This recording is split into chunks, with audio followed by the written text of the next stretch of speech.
بالنسبة يا جماعة للأرض اللي هي الأرض الصحراء يا جماعة، اللي هي الأرض الرملة مش الأرض الطينة، تفرق. بالنسبة للأرض الطينة يا جماعة في الرملة يا جماعة، فهي الأرض الرملة دي ما بتزرعش غير في الشتاء بس، اللي هي زراعة القمح. وإن شاء الله أنا دلوقتي هقول لك على طريقة تعملها في أرضك. لو أنت أرضك في الصحراء هقول لك على طريقة تعملها مفيدة جدا، هتخلي عندك أن السنة الجاية في زراعة القمح، هتخلي عندك النباتة السنبلة تتفجر من كتر النمو. وانا ان شاء الله هعملها، بس انا حبيت اعمل الفيديو ده قبل ما يجي عندي الجرار واعمل الحركة دي في ارضي.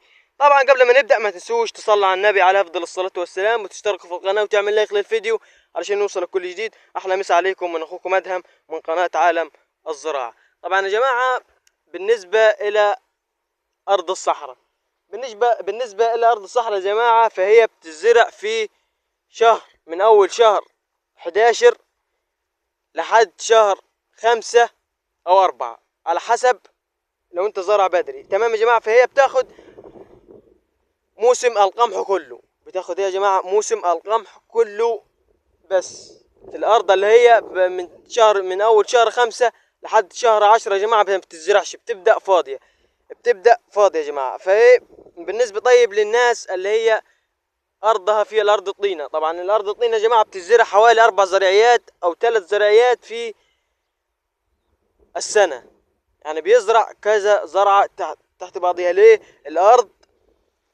قوية يا جماعة.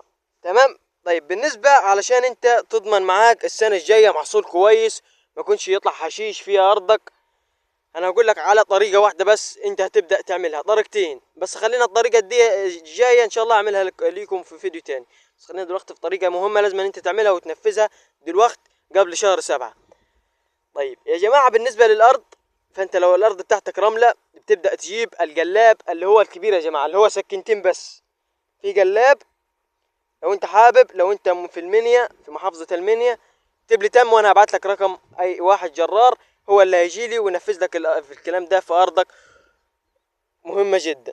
طيب بالنسبة يا جماعة للجرار السكينتين ده بيمشي يا جماعة كده، يجيب لك آخر الغيط فبيقلب الأرض، بيقلب الأرض يا جماعة. فإيه بيجيب القش ده كله بيجيبه تحت، وبيبدأ يجيب أرض جديدة من تحت يا جماعة، أنت فاهمني؟ فبيبدأ إيه، أول هام يغطى الحشيش، تاني هام الأرض تتهوى، وتالت هام يا جماعة في الأرض بتبدأ تطلع الرطوبة اللي جواها.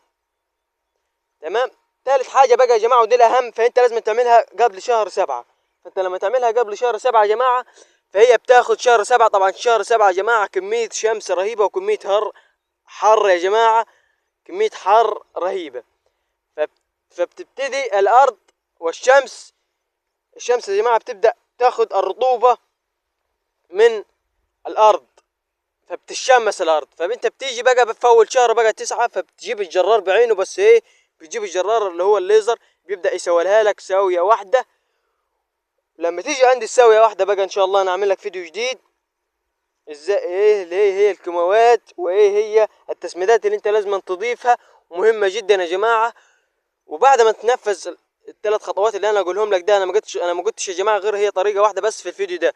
ان شاء الله اقول لكم على كذا طريقه بس كل وقت ليه اذان. وان شاء الله انا اقول لكم بس ما تنسوش تشتركوا في القناه وتعمل لايك للفيديو علشان كل الفيديوهات الجديده توصل لك. طيب وشوف يا جماعه بالنسبه للسنه اللي قبليها، شوف لو كانت بيجيب معاك 5 رادب، فانت شوف السنه اللي بعد ما تنفذ الكلام اللي انا اقوله لك ده، فانت شوف بعد كده المحصول هيجيب معاك كام.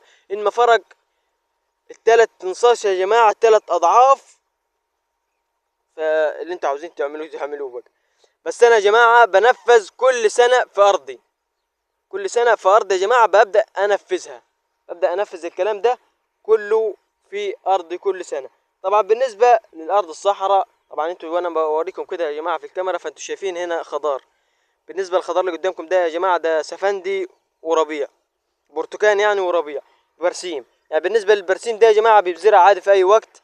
لا البرسيم يا جماعه بيزرع في الشتاء بس عادي يقعد معاك طول السنه عادي يبقى شغال. بس احنا دلوقتي بقول لك الارض ما بتزرعش غير في في شهر 10 او 11. بص يا جماعه الارض كلها صحراء، كلها صحراء يا جماعه، كلها فاضيه بنفس الشكل حضراتكم شايفين.